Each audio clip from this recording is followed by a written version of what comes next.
UP board परीक्षा 2024 में बिना पढ़े पास होने का आसान तरीका। इस वीडियो में आपको बताने वाला हूं, अगर आप लोगों ने साल भर कुछ भी नहीं पढ़ा और अभी भी आप पढ़ नहीं रहे हैं और आप बिना पढ़े ही एग्जाम देने की तैयारी में हैं, तो इस वीडियो में आपको बताने वाला हूं आप अपने एग्जाम में बिना पढ़े किस तरह से पास हो सकते हैं। इस वीडियो में आपको कुछ टिप्स एंड ट्रिक्स बताऊंगा जिन्हें आपको एग्जाम में जाने के बाद अप्लाई कर देना है।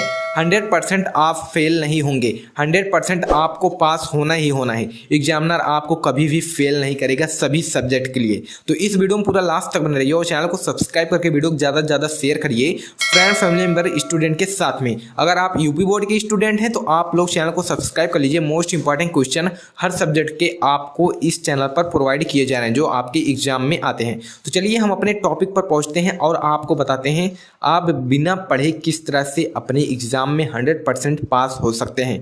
पहला टिप्स है, आपको एग्जाम जिस दिन है, अगर आप एग्ज़ाम देने जा रहे हैं तो आपको बिल्कुल भी टेंशन नहीं लेना है। एग्ज़ाम देते समय टेंशन फ्री होकर के घर से निकलिए, एग्ज़ाम सेंटर में टेंशन फ्री होकर के जाइए, अपना रोल नंबर ढूंढिए, बैठिए सीट पर, पेपर आने दीजिए, पेपर का इंतजार करिए। आपको बिल्कुल भी टेंशन नहीं लेना है कि मैंने कुछ पढ़ा नहीं है, मैं तो फेल हो जाऊँगा। अगर आप पढ़ने से पहले टेंशन नहीं लिए तो अब टेंशन क्यों ले। अब टेंशन फ्री बैठिए सीट पर, पेपर क्वेश्चन आने दीजिए, क्वेश्चन आ जाए, क्वेश्चन पेपर आ जाए तो क्वेश्चन पेपर को पढ़िए। 15 मिनट क्वेश्चन पेपर पढ़ने का टाइम मिलता है। क्वेश्चन पेपर अच्छे से पढ़िए, कहाँ कहाँ से क्वेश्चन आए हुए हैं, कौन कौन से क्वेश्चन आए हुए हैं और इनमें से कुछ क्वेश्चन आपको आते हैं या फिर नहीं। बाकी मैं दूसरा टिप्स आपको बताता हूँ क्वेश्चन पेपर पढ़ने के बाद क्या करना। आप लोगों ने क्वेश्चन पेपर को अच्छे से पढ़ लिया है, अब आपको कुछ ना कुछ ऐसा एक प्रश्न दो प्रश्न होगा जो आपको आ रहा होगा, आप वहां से लिखना स्टार्ट करिए जहां से आपको प्रश्न आ रहा है। मान लीजिए आप लोगों का हिंदी सब्जेक्ट का पेपर है तो हिंदी में बहुत सारे प्रश्न बहुत आसान रहते हैं, जैसे गद्यांश पद्यांश वगैरह हल करना रहता है। ये सारी चीज़ें बहुत आसान होती हैं। आपको प्रश्नों के उत्तर उन्हीं प्रश्न में मिल जाते हैं, पेपर में ही आपको प्रश्नों के उत्तर मिल जाते हैं। तो आप लोग गद्यांश पद्यांश से लिखना स्टार्ट करिए, वहीं से प्रश्न देख करके उत्तर लिख दीजिए। ये सबसे आसान रहता है, इसको लिख दीजिए, कम से कम आपका 10 नंबर मिल जाएगा बिल्कुल फ्री में। आप बिना पढ़े पेपर दे रहे हैं, ध्यान दीजिए, मैं आपको बता रहा हूँ प्रश्नों में से ही आपको उत्तर निकालना है। पूरा तरीका मैं आपको बताऊंगा। 10 नंबर आपके गद्यांश पद्यांश से मिल जाएंगे। अब आपकी तीसरी पॉइंट जो है, यानी कि तीसरा टिप्स है, आपकी राइटिंग अगर अच्छी नहीं है तो एग्जाम देने से पहले राइटिंग को अपनी सुधार लीजिए, साफ सुथरा लिखिए। आप लोग 2-3 पेज दिन भर में हिंदी का लिखिए जिससे आपकी राइटिंग अच्छी हो जाएगी। अगर आपकी राइटिंग अच्छी रहेगी, अगर आप लोग एग्जामिनर के सामने कापी आपकी जाती है, अगर आप गलत भी लिखे रहेंगे तो एग्जामिनर आपको पूरे नंबर देगा, क्योंकि राइटिंग अच्छी रहती है ना तो एग्जामिनर का माइंड चेंज हो जाता है। इसे साइकोलॉजी से खेलना कहते हैं।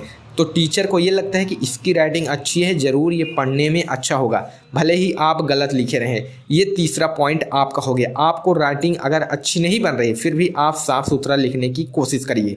और चौथा पॉइंट है, आप लोगों को सभी सवालों का जवाब आपको देना है। सभी सवालों को जवाब देना है, किसी भी सवाल को छोड़ना नहीं है, सभी के उत्तर लिख कर आना है। क्योंकि अगर आप जब उत्तर लिखे रहेंगे, चाहे गलत लिखे रहें चाहे सही, आपको नंबर मिलना ही मिलना है। अगर आप लोग खाली छोड़ देंगे तो आपको बिल्कुल भी नंबर नहीं मिलेगा। आप अपने दाएं बाएं से देख करके किसी भी तरह से जुगाड़ करके कुछ ना कुछ कॉपी में लिख करके जरूर से आइए। आपका चौथा पॉइंट है, कॉपी में लिखते समय अगर आपसे गलती हो जाती है, कोई शब्द आपने गलत लिख दिया है तो उसको काटना नहीं है, उसको वैसे छोड़िए, आगे बढ़िए। अगर आप काट देंगे तो एग्जामिनर की निगाह तुरंत उस पर जाएगी, फिर आपकी कॉपी में वो ध्यान से चेक करना शुरू कर देगा, आपकी कॉपी में ध्यान बहुत ज़्यादा लगाएगा, तब आपकी सारी गलतियां सामने आ जाएंगी और आपको नंबर कम मिलेंगे। अगर आप उसी तरह छोड़ देंगे, वहीं पर छोड़ देंगे और लिखते चले जाएंगे तो उसको समझ में नहीं आएगा कि यहाँ पर गलत है या सही। राइटिंग अच्छी रहेगी, देखने में साफ़ सुथरी लगेगी।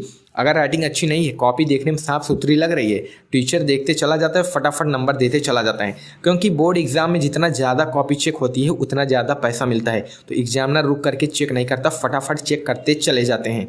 और आपको मैं 5वां पॉइंट दे देता हूँ बोनस। आप लोगों को अपने सभी सवालों को उत्तर लिखने हैं, उन्हीं प्रश्न में से ढूंढ करके लिखने हैं।